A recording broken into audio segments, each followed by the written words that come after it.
I am your host, Chawanne Burns. In this video, we're going to discuss. I think I was out. My mic was out. Sorry, you guys. I got a new mic, so I'm trying to be all professional right now. Welcome back to another episode of Business Talks. I am your host, Chawanne Burns. In this video or in this episode, we are going to discuss Chicago. Chicago, they just signed into law. It's called the Safety Act, a Safety Act.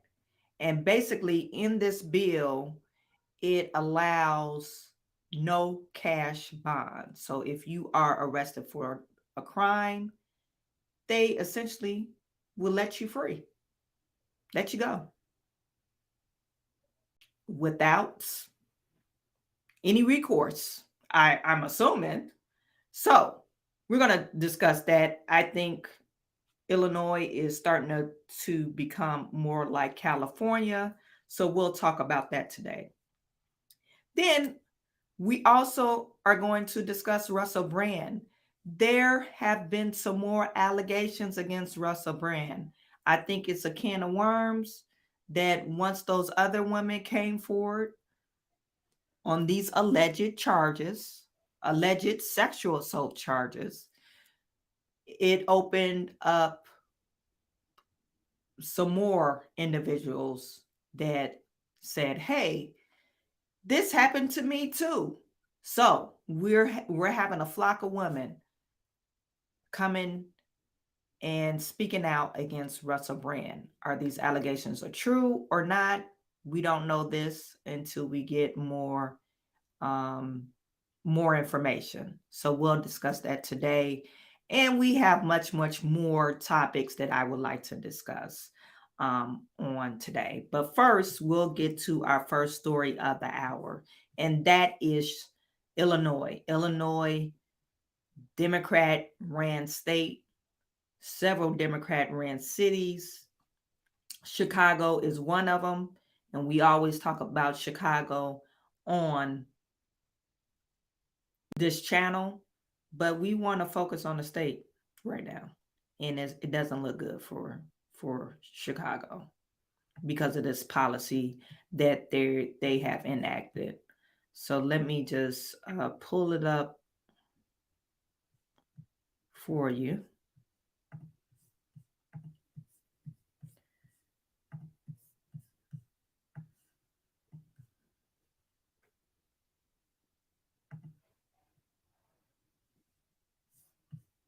Ruling today from the state Supreme Court. Let me make sure you can see it. Okay, you can see it.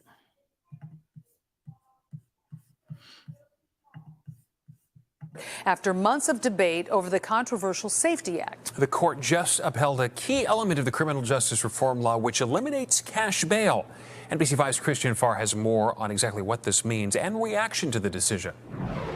This is a historic day. Today, those fighting to make sure that the Safety Act is a reality in Illinois celebrated the state's Supreme Court ruling that will allow the legislation to finally go into effect.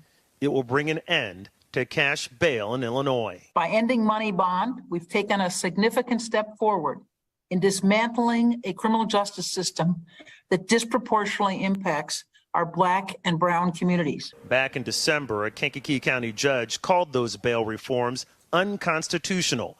But in its reversal of that decision, the Illinois Supreme Court said the state's constitution does not mandate that monetary bail is the only means to ensure criminal defendants appear for trial. Illinois Senate Minority Leader John.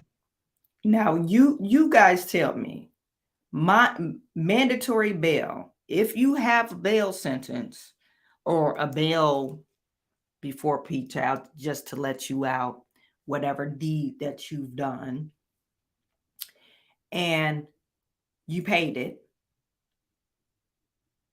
why, if you're facing some severe charges, why would you come back in? Or even some minor charges, if you just don't want to serve any time, why would you come back in? if you didn't have to pay bail. Now, people tend to say, oh, yeah, I didn't do this crime. I'm going to beat this charge or whatever so I could get my bond back. But if you actually did the deed and they let you out on your own recognizance, per se, why would you ever come back in? And so I don't see how this is going to help the state of Illinois. I think it's just going to increase crime. Hey, they're not going to penalize me for it, so I could just run amok throughout the state. Curran says the fight is done to overturn the Safety Act, but says the legislation is vague when it comes to a judge's power to detain a criminal defendant before trial. I'm used to a system where judges had broad discretion to ensure public safety when confronted with a charged individual, and that is what is lacking in this bill. But Illinois Attorney General Kwame Raoul says the legislation is clear when it comes to a judge's power in the courtroom. Does not take away a judge's ability to detain somebody if they are a risk to the public or if they are flight risk. Curran says the Safety Act will not go into effect until September 18th, and he wants Democrats to call for a session so they can address any issues. Well, it's already in effect. It's already in effect. So I don't know what they're talking about. They signed it into law today. So you're saying that it harms, I guess it's unfair to Black people. It's unfair to Black people or it disproportionately affects Black individuals to get charged with the crime. You know, it is. So they're saying that most Black people can't afford bail. That's what they're saying. And since they can't afford bail, that's why they're stuck behind bars, because it disproportionately affects Black people more. So that's why this bill came about. And I say, okay, yeah, I think I have one thing that I agree with. Traffic tickets.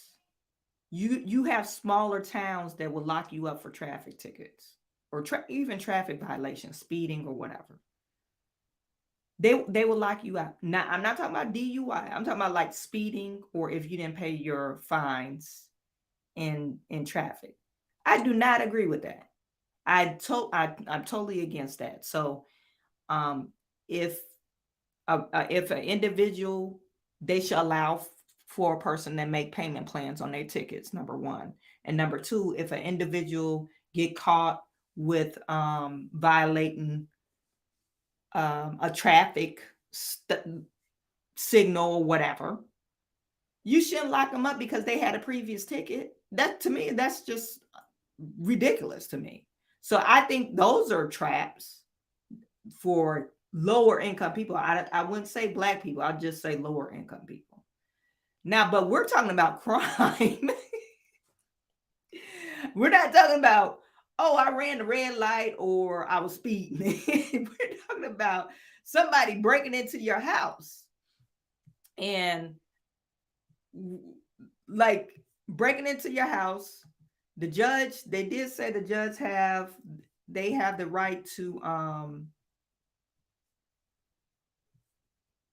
use their discretion whether or not, if they want the individual to be released. Okay.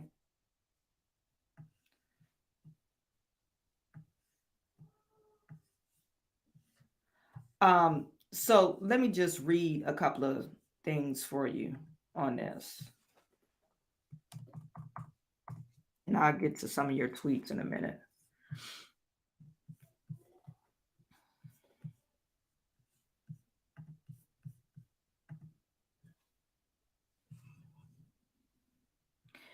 Okay, it says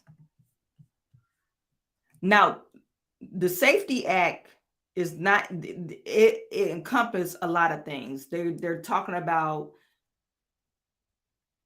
allocating dollars in the police budget for training to deal with people with mental illnesses and stuff like that. So they're saying it's not a defund the police Safety Act. It's not a bill about that. That's what they're saying. But they're committing 10% of their budget to, I guess, training for mental awareness or mental health, and dealing with mental health individuals or mental ill individuals. But this no cash bond is actually this Pre-Trial Fairness Act. And it says the elimination of cash bail will go in effect today, according to the official system or judicial system in all of the 102 state counties. And they're preparing for the system to go in place.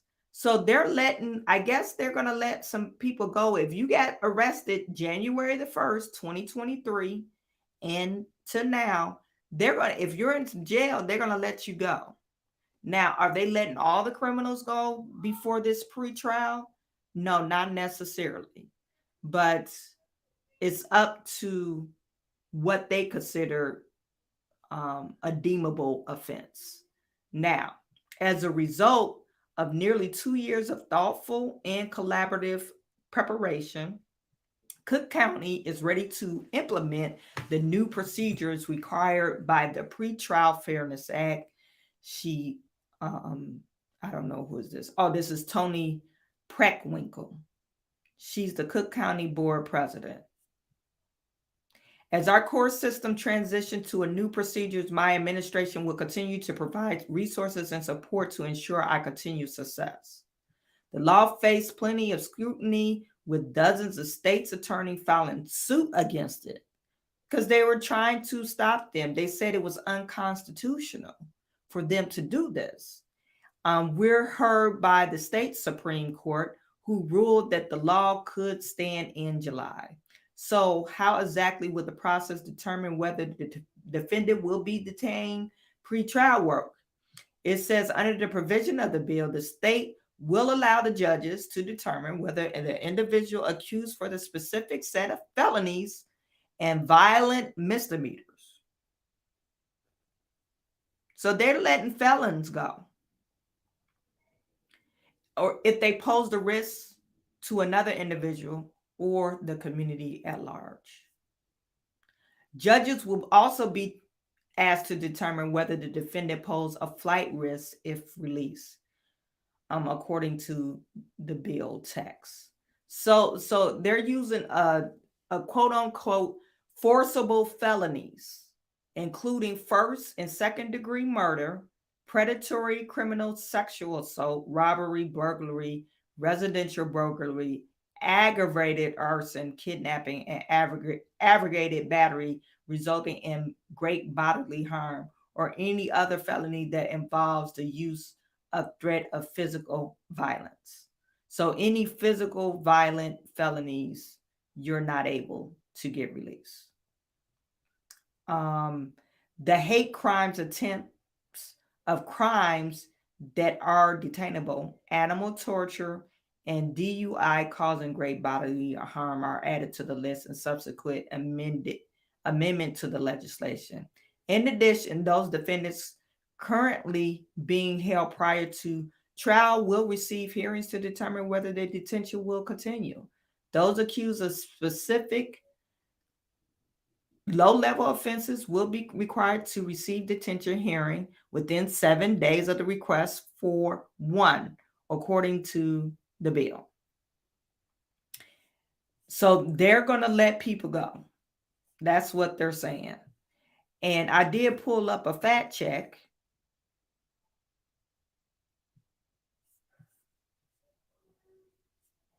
To see what type of people they letting go. So whoever put this is wrong.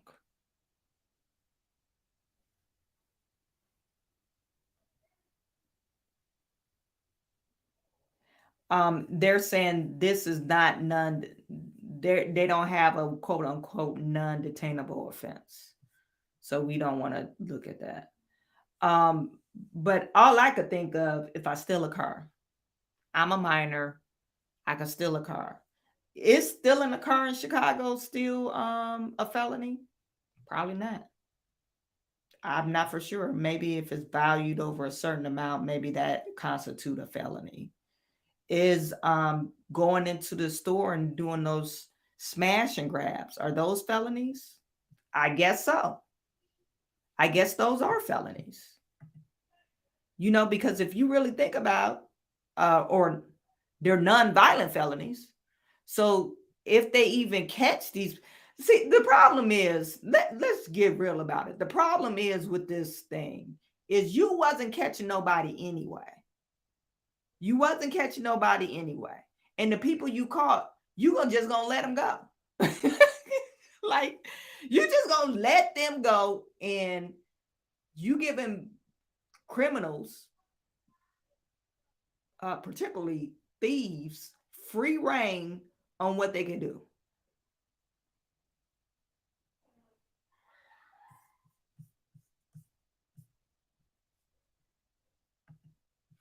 Jim McQueen, I had something to say about the bail system, but this is just dumb. The inevitably is more crime happening, people using it as an excuse to keep on doing wrong. This is counterproductive. It is very counterproductive.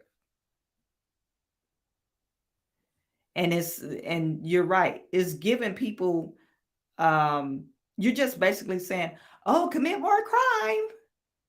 We can commit more crime. We love you here.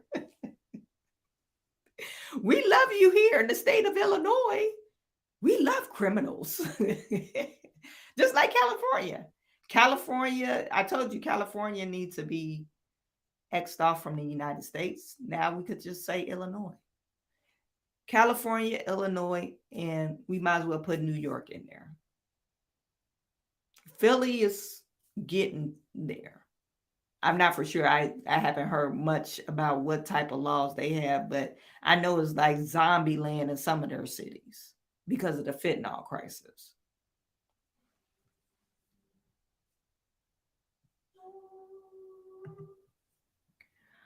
We need to focus more on expensive housing, making things cheaper again, combat inflation. This helps the homeless feel like they have a chance and again to have a home without Section 8. It frees up our streets. Yeah. Amazing Tribe said, I don't agree with that either about traffic tickets. Being locked up is foolishness. Yeah, for some traffic tickets, like, come on now. Because I remember getting stopped. So this is a story when in my ratchet days, I had to be like 18, 19 maybe. And my boyfriend, he got stopped and they took him to jail. So he called me. He was like, oh, Chawanne, my bond. I need you to set my bond or pay my bond. So I went to go pay his bond. We drove off. I had a warrant because I didn't show up for a traffic ticket. I had a warrant out for my arrest because I didn't show up for a traffic ticket. So as we was driving off the police station, they was right behind me. They were like, woo, and they arrested me. And I was like, what the hell? It's just like, and I literally, you know how you pay somebody bond and they ask you what your name is? They must have read my name. Arrested me, and I was crying, and I was just thought it was just the worst experience, but it was all because of a traffic ticket. I guess I didn't show up for court or whatever the thing was, but yeah, I had to pay to get myself out. So yeah, that's my story about that. That's why I don't agree with, not necessarily just because of my experience, because I think, when you get traffic tickets, okay, sometimes the traffic ticket be like really high. And if you not making a lot of money, You can't pay that right away before the 30 days or whatever they give you. So sometimes you do have to make payments on it. But anyway, and if you're in a small town, they just looking, waiting for you to say, oh, there she is again. And they know you haven't paid your tickets, so your tickets keep on piling up. And like I said, it's a trap. Anyway.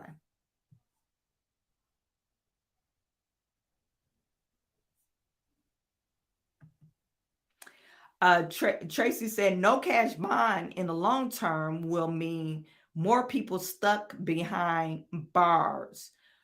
Well, I think if you have to set a bond, I think they're not saying, hey, we're not going to set bonds. I think what they're saying is for like minor offenses or things that's not aggravated assault and stuff like that, or what they deem non-forcible,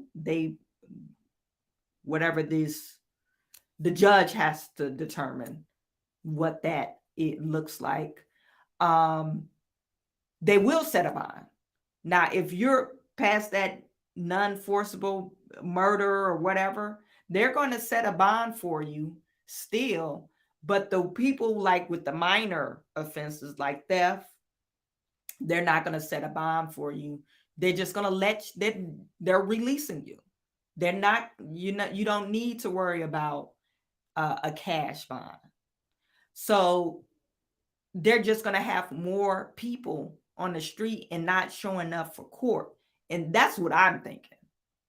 Because like I said, if I was caught stealing whatever, or breaking into somebody's house and I stole something, they're saying if a person didn't get hurt, but you broke in somebody's house and you stole, and I got caught, why would I show up to court?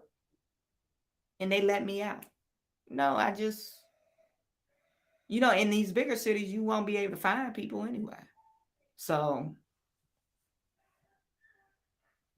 and Tracy, you're absolutely right. The real problem is there are not enough judges, lawyers, and other court officials to comply with the Fourth Amendment, the right to a speedy trial. And that's the problem, because in Los Angeles or California, they mentioned that same thing. I think they're just tired of people being on the docket.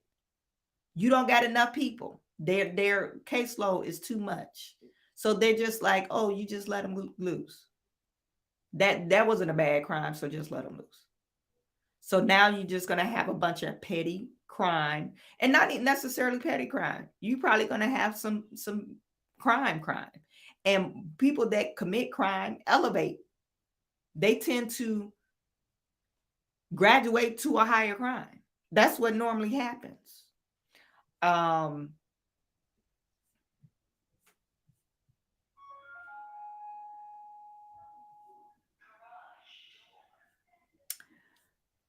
So that's that going in California. I thought it was another story I wanted to show you, but about this, let me see if I can find it.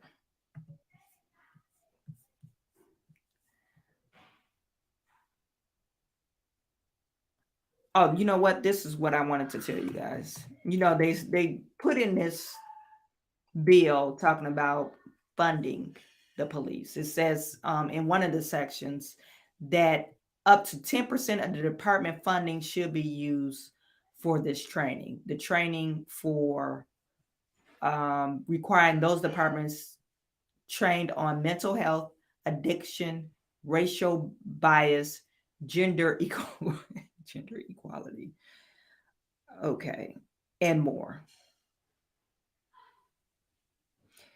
Reason why I'm laughing about that. Okay, we know, there probably is some racial biases or, what have you.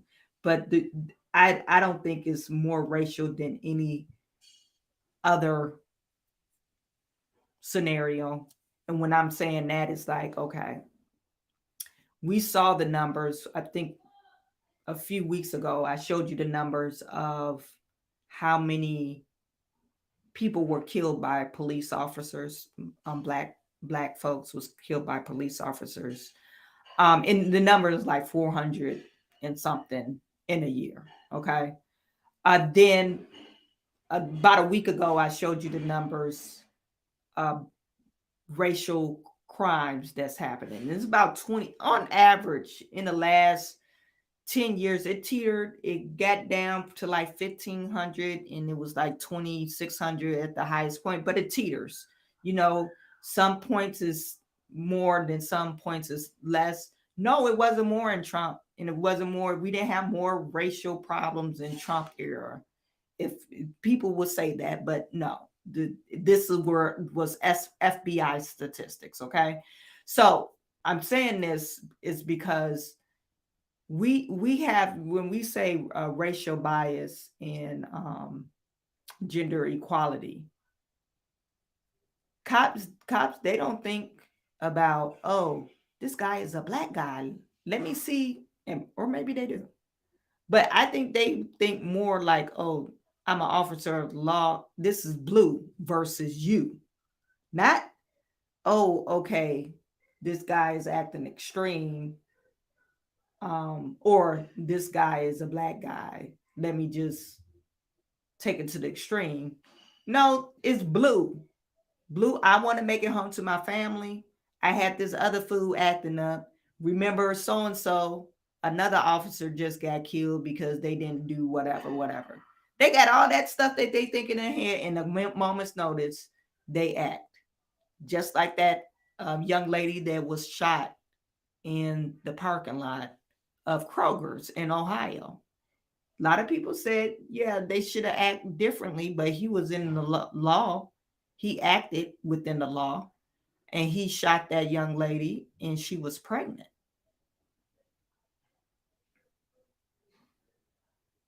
But the police officer or the police chief mentioned that, yeah, they let this one person go and they end up killing a toddler. Like 2 months prior to that, they tried to get somebody out the car and the car sped off, and they decided not to pursue them. And the person that they was trying to get out the car ended up killing the toddler. So what choices, I mean, in hindsight, you could say, oh, they should have did this, they should have did that. But in the moments, decision-making moments, you can't really determine that, you know, as long as they operate to, you know, within the law, you know. But you know, this racial bias and gender equality, I don't know what that's about. Do you get police officers beating up gay people? I know years ago, even with Jeffrey Dahmer, they didn't even want to arrest him. They didn't, because they didn't want to deal with him because he was gay. A lot of stuff he did, he was able to get away with it because they were like way hands off, you know. So anyway, well, I guess that proves that maybe they do need training on gender equality. They're just human, just like everybody else. Anyway, so 10% of their department funding should be used for this training. It also states that the funding of deflection programs should be prioritized in communities and that have been impacted by the war on drugs. Communities with insufficient mental health or addiction. Communities with police relations issues. Okay. I mean, Safety Act defund amends funds or withdraw funds from Illinois and law enforcement. It does not defund. That's what they're saying. They're just reallocating those dollars into training. Well, I could say maybe you need to put more dollars, not reallocate, maybe more dollars, because now you're trying to say they got too much money as it is, and I don't think they have enough. That's why you can't find police officers, or there's a police officer shortage.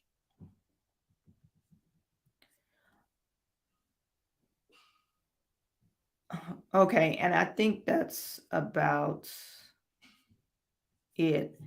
They're talking about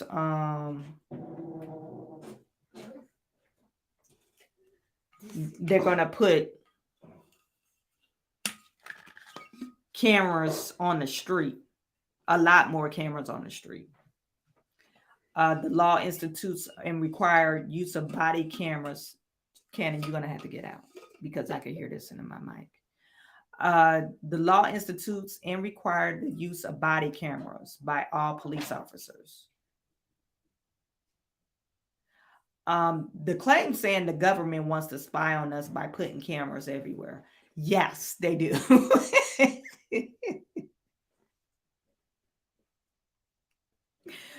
It says the Safety Act outlines that the municipalities and counties with populations of 500,000 or more should have instituted mandatory body cameras. Okay, you should want body cameras anyway.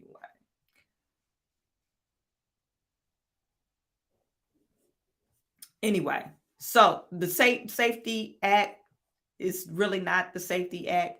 It's the Safety Act for the criminals. Safety Act for the criminals and not for you. So just think you could, I said I should get a U-Haul truck and go to California. Actually, Chicago's much closer. You know, get my buddies let's take a trip to Michigan where all the fancy stores are at and go on the shopping spree. Anybody with me?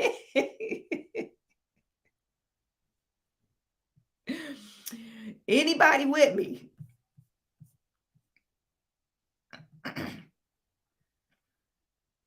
Tracy said, oh, who is this? Amazing tribe. It's like the library fees. They're still come after you. I don't know what y'all talking about.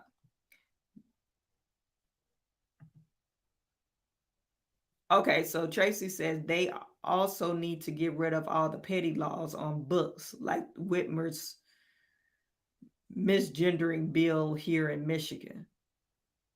Oh, I want to say something about Michigan. Tracy, you're right. Michigan is becoming another California state. Where I'm living at now, I'm starting to see a lot of immigrants. We had the school that where my kids are, he had a few students come in that,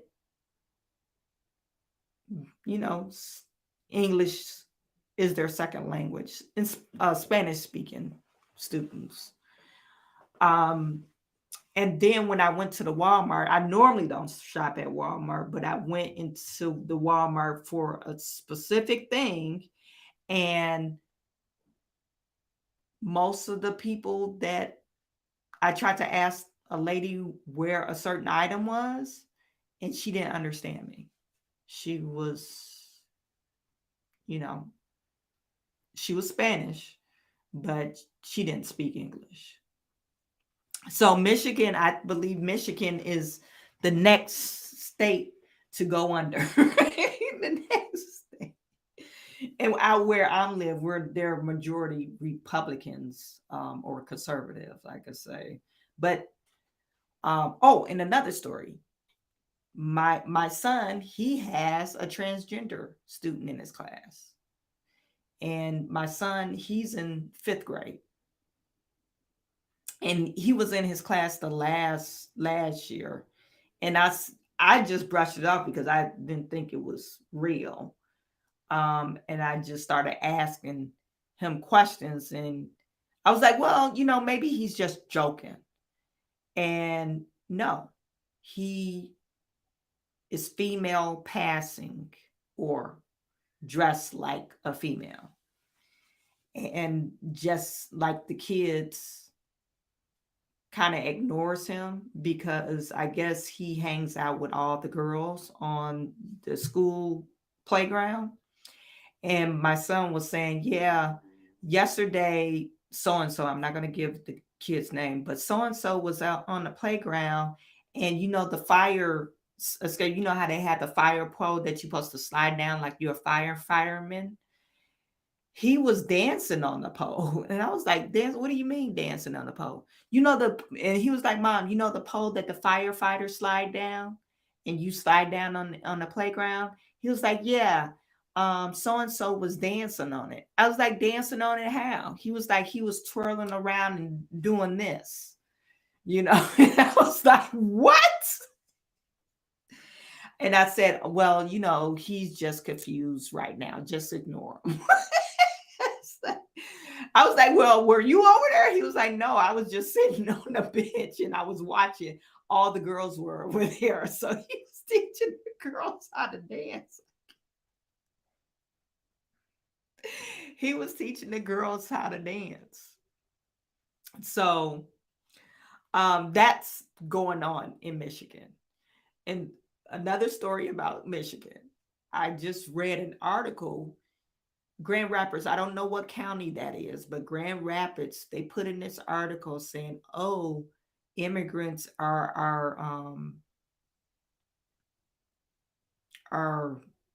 driving force of our economy. So they're welcoming immigrants there. Now, Michigan has the largest Arabic or Middle Eastern population here.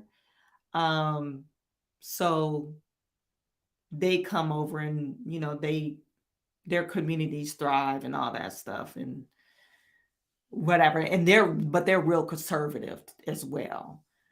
But I don't know about as far as what type of crime happens in that area. I don't think they have too much crime in the areas where like the Arabics move to. And there's quite a few Arabics in the city over next to me, but that's a highfalutin city.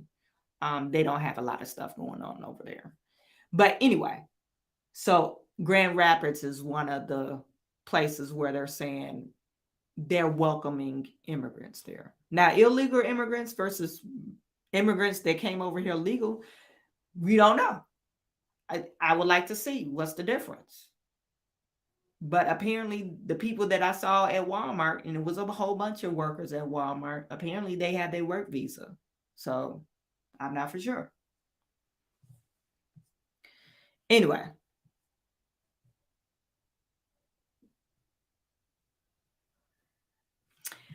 So our next story, we did find out that Russell Brand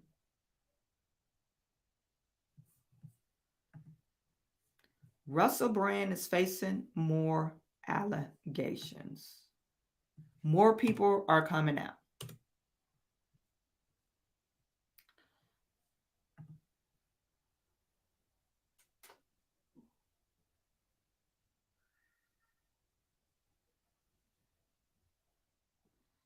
And it sounds like he's pausing his tour as well.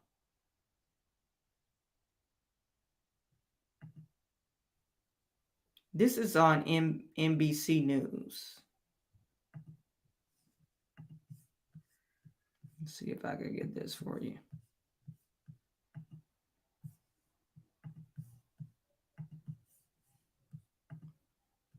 Assault and abuse. And these allegations come from a joint investigation by British news outlets, the Sunday Times, the Times of London, and Channel 4 dispatches. And London police are looking into those claims, urging the accusers to speak to authorities. Brand denies these accusations, saying all of his relationships have been consensual. NBC News correspondent Liz Kreutz joins us now live. Liz, it's good to see you this Monday. We should note, first and foremost, that NBC has not yet independently confirmed any of those allegations. But tell us what these women are saying specifically, and how is Brand responding right now to all this? Yeah, hey, Morgan. So, right, 4 women have come forward as part of this investigation. One of those women, who they're calling Alice as a pseudonym, she says this happened to her when she was 16 years old. She entered into some kind of relationship with him while Brand was 31. And she says even though that was the youngest age, or is the youngest age for consent in the UK, that Brand pressured her into performing sexual acts, that at one point she even had to physically push him off her, to get him off, and punch him in the stomach.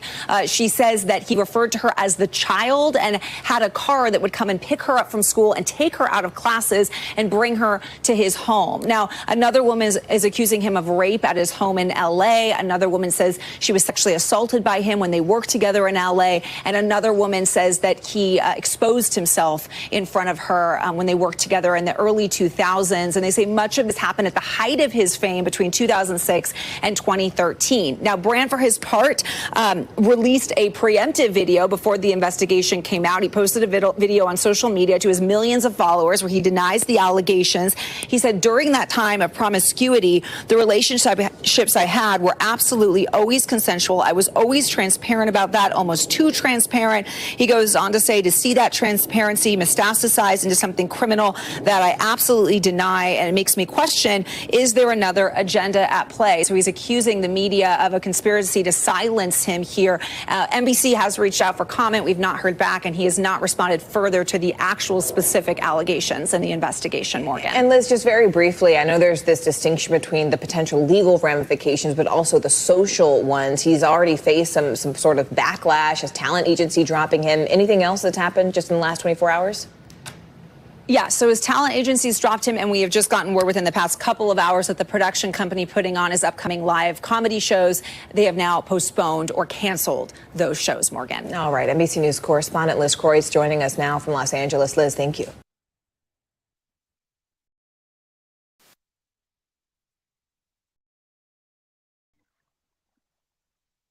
Well, that's not surprising to me, because you come out, this is classic Me Too. Now, like I said, I'm not saying he's guilty. I'm not saying he's not guilty.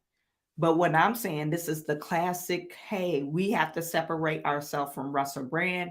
He might be an artist, okay? So they got to separate themselves. They got to stick up for the people. Women. You guys, where's your dad at? Upstairs? Yeah. Put that in your cup. Do not let that. You got it? Yeah. What's that? That's my live. That's when I'm live streaming, Chase. Oh. Okay, see ya. Can you close my door? My kids keep on coming in here. Sorry, you guys. Well, I'm not sorry because I'm a mother. I'm gonna apologize for my kids. But anyway, so they have to separate themselves from Russell Brand because he might be. That's a classic Me Too move. Because back in the past, they get these complaints or whatever, and they find out that these allegations are real, and then they look like assholes. Oh, you just believe the man, so this is classic move on Russell Brand. Now, interesting, before I get to this other story, because Katy Perry, his ex, remember I said, I would like to hear what Katy Perry has to say about this. And she did say, had her comments, but anyway, so I wouldn't be surprised if YouTube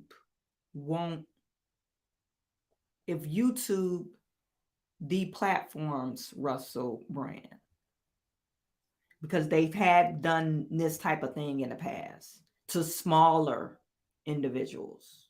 Like, I believe Brother Polite, there was another guy that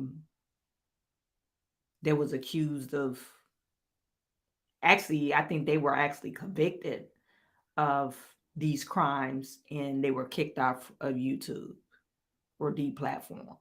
So I wouldn't be surprised if that's what's going on behind the scenes. So are these allegations true or not, we don't know. We really don't know. But there's more women coming out. Now, on this front, Katy Perry's front, she actually spoke about the whole accusation. And it says,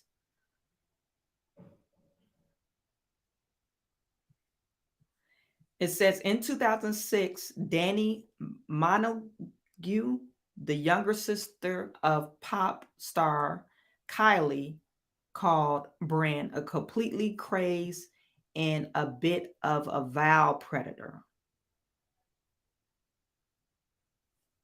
And that's the story that was published on the New York Post. She said Brand made her feel extremely uncomfortable when she appeared as a guest on his MTV show, Leicester Square, by commenting on her fabulous breasts. Now, like I said, being the artist versus being a creep, or what did I call him last segment? An asshole. Two different things. Because you could say, oh, look at those big boobs, or blah, blah, blah. Very inappropriate. Some girls don't like it. Some girls do. So, but does that equate for him to be, oh, he's just going around taking people's stuff? No, it doesn't. So she said she made him feel, he made her feel uncomfortable on this show. And it says, I can't even pronounce her name, Montague. He's always goes the step too far. Never quite far enough to slap his face, but usually too far. Well, so you can't just say, oh, I pinned him as a whatever. I certainly don't think he has cured his sex addiction. But just because you're a sex addict, that doesn't mean you take from people. Okay, that's for sure. And he wouldn't take no for an answer. So, are you saying you did it with him? I mean, so I'm kind of unclear what she's saying. And you're saying that he said you had fabulous breasts on the show. He made you feel creeped out, but then you slept with him. Is that what she's saying? So I'm not for sure what's going on here. Anyway, also on Monday, old comments from Kristen Bell made about Brand in 2010 went viral during the filming of Forgetting Sarah Marshall, in which Brand played a sex-crazed rock star. His co-star Bell made it really clear from the beginning that I would sock in the balls if he tried anything. He didn't try to mess with me or get in my pants. He knew I would lop his nuts off. Okay, so he does try, because he's, like I said, he is probably a pig, and he's a guy, a sex crazed guy. So it seems like he's a horn dog. That's what I want to say. So that's his thing. And okay, he's gonna try everybody. I had this one of my friends, matter of fact, guy friend back in the day. He always used to tell me, he was like, I never give up asking a girl, whatever. He said, because it doesn't matter how many times you ask her, that one time you might ask her, she might say yes. So he never gives up asking. So maybe that's Russell Brand. And he didn't say it that way, but he said it like, oh, she might say no 50 times, but the 51st time she might say yes. I'm like, okay, that whatever. You're very, because I called him very persistent. And he explained to me about, and he wasn't ever trying to holler at me, but this is what I observed about him trying to holler at girls in the bar.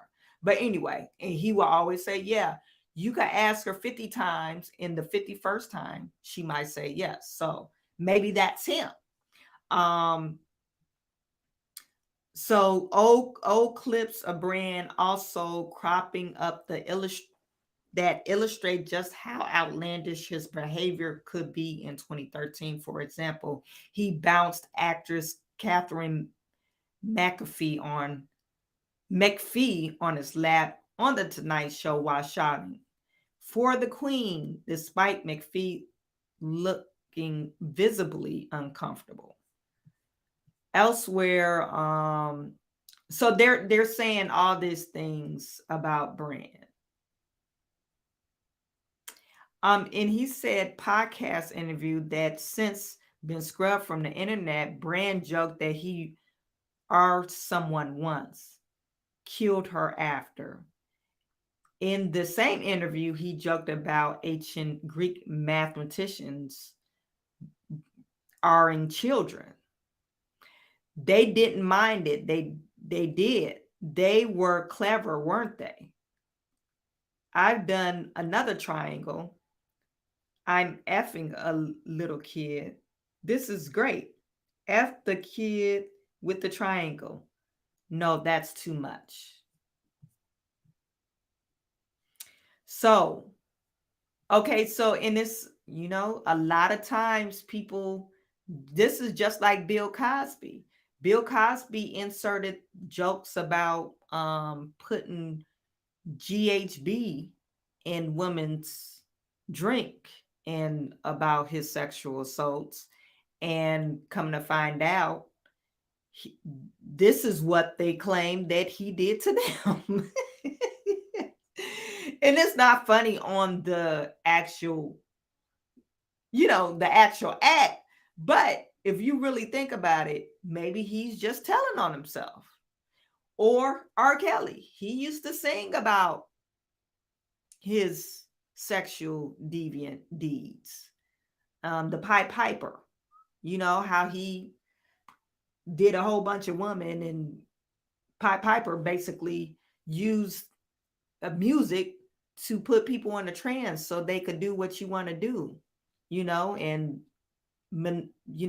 manipulate their mind. So maybe this is him telling on himself years ago, and nobody caught it as a red flag because nobody came out or came forward. So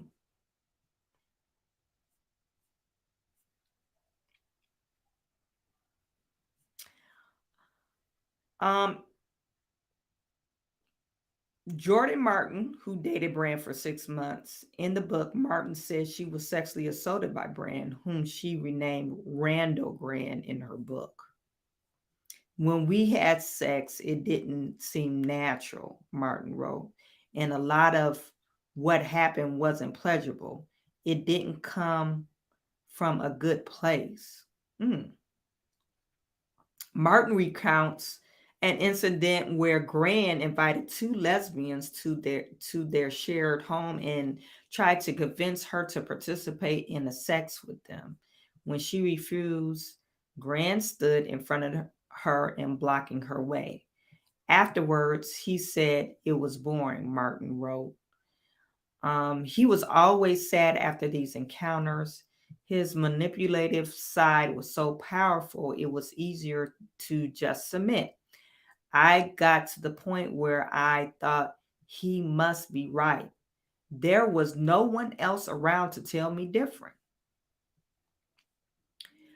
People are also resurfacing inflammatory comments by the pop star Katy Perry, who was married to Brand for 2 years and made about her ex. She told in Vogue, "At first, when I met him, he wanted an equal. And I think a lot of times strong men do want an equal, but then they get that equal and they're like, I can't handle the equalness. He didn't like the atmosphere of me being the boss on tour. So that was really hurtful, and it was very controlling, which was upsetting. What do you guys feel about this?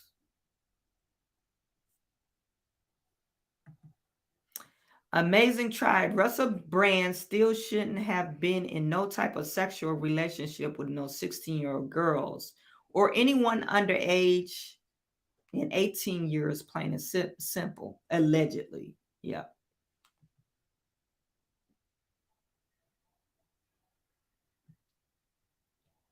Yeah. Between the age of 16 and you're 30, that's just like, ew. Like, I dated older guys. Actually, my husband, he's older than me, but I'm thinking like 15, 16 years older than me. That's like, you might as well be my daddy. You might as well, like, ew.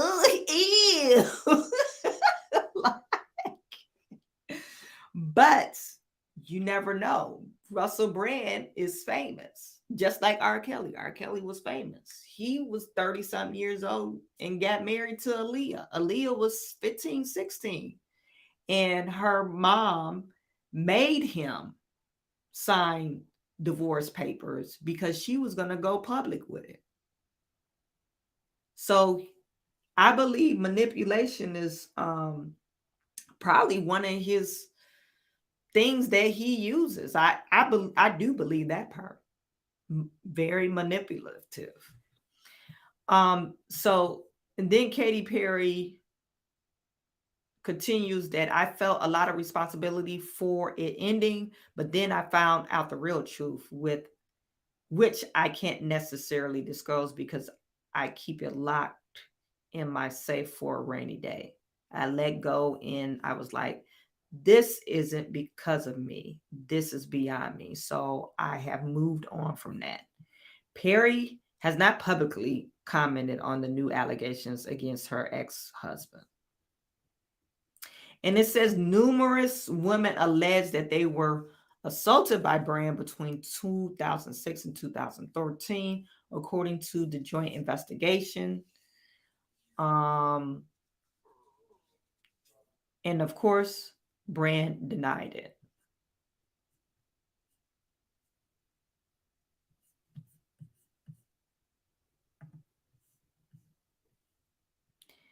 And so you see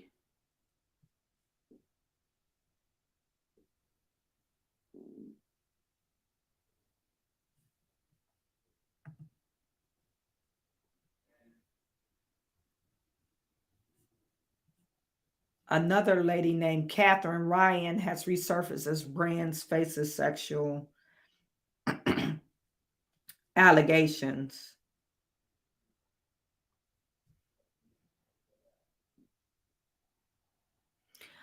Oh, so this is from a roast and it resurfaced as the news broke.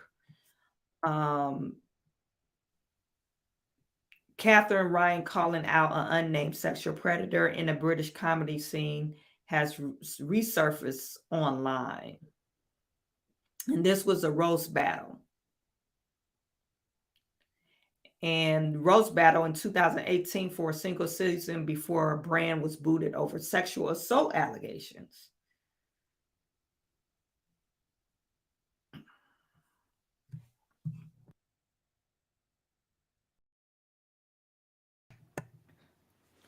So that's interesting.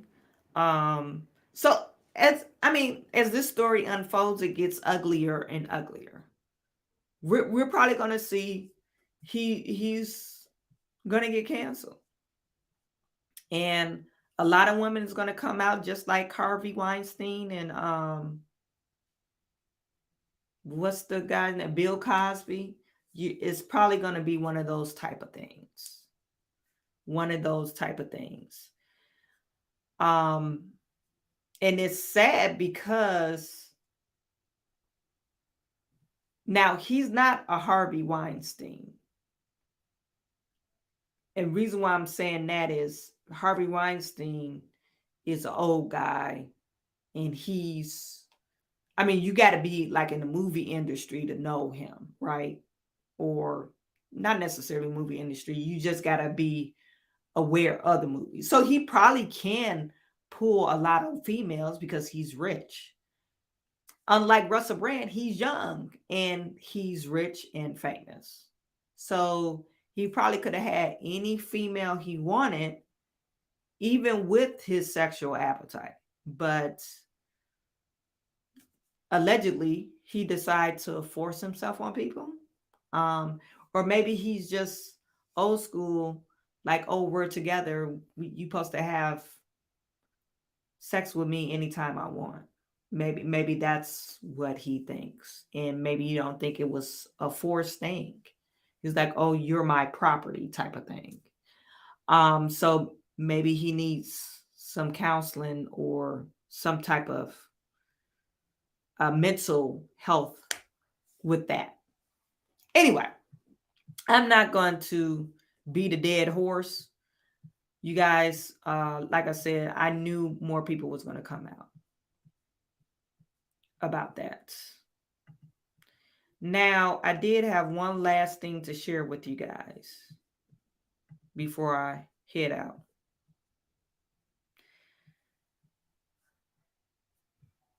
Is this what I want?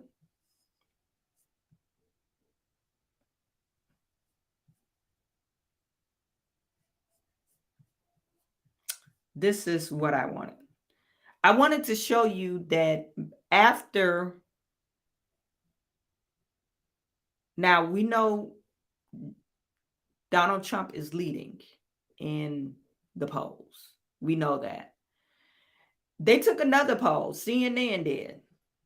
They took another poll and they said even CNN's polls found that 61% of Americans, including 64% independents, don't believe Democrats' absurd claim that there is no evidence that Joe Biden was involved in his family influence peddling scheme. 38. And this is CNN talking about that right now.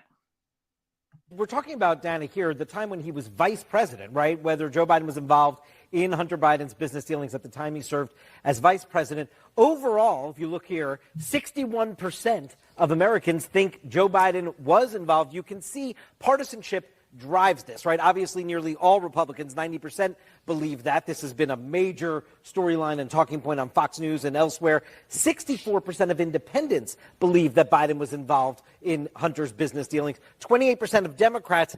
And I want to show you, of that 61% overall there that believe he had dealings, 42%, Dana, think that Joe Biden acted illegally when he was vice president in those business dealings. 38% say not involved. 18% said he acted unethically, but not illegally. But that is a significant number as well. We're talking about, Dana, here, the time when he was vice president. So you see, most people think Joe Biden was involved in his business dealings, and they're saying about 43% think, or 42% think he acted illegally, and 18% acted ethically. Sorry, tongue-tied. Yeah, if you say unethical, you might as well say illegal. Like, where does that line draw? Okay, where did you draw the line? Because you're a sitting president, number one, or you're the vice president. So if it's unethical, more likely it's illegal. And we're talking about you as the president.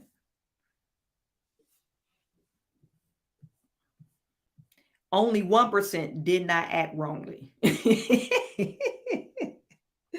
1% says he did not act wrong. Like, You must really love Joe Biden.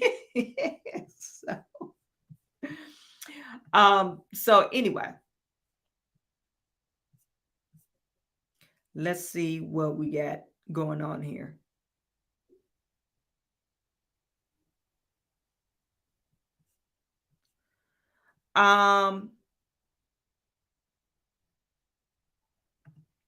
Alan, this is the last comment for today. You can't trust the Me Too movement, period. Don't believe anything. Yeah, I mean, that's why I want to wait till I get all the information. But it's not looking good for Russell Brand.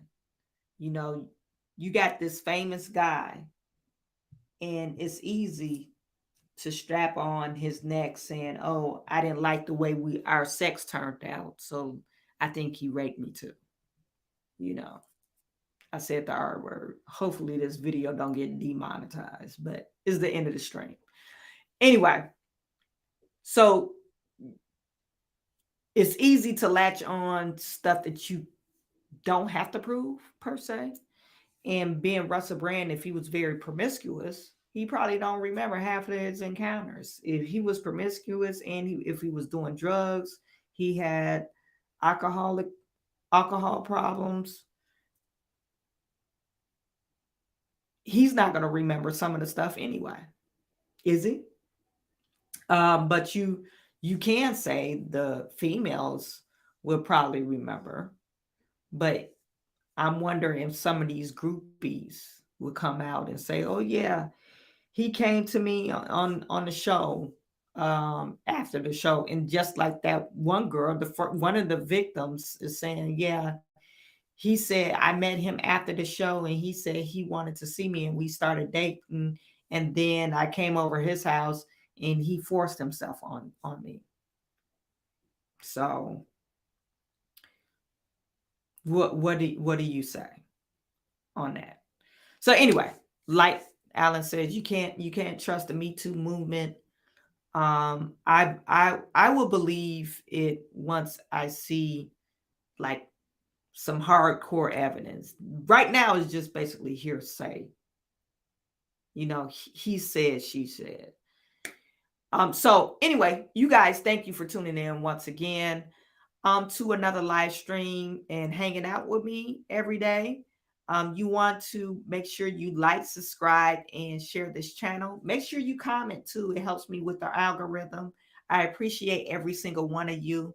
You guys have a great evening. I am sending all my good to you. Talk to you tomorrow.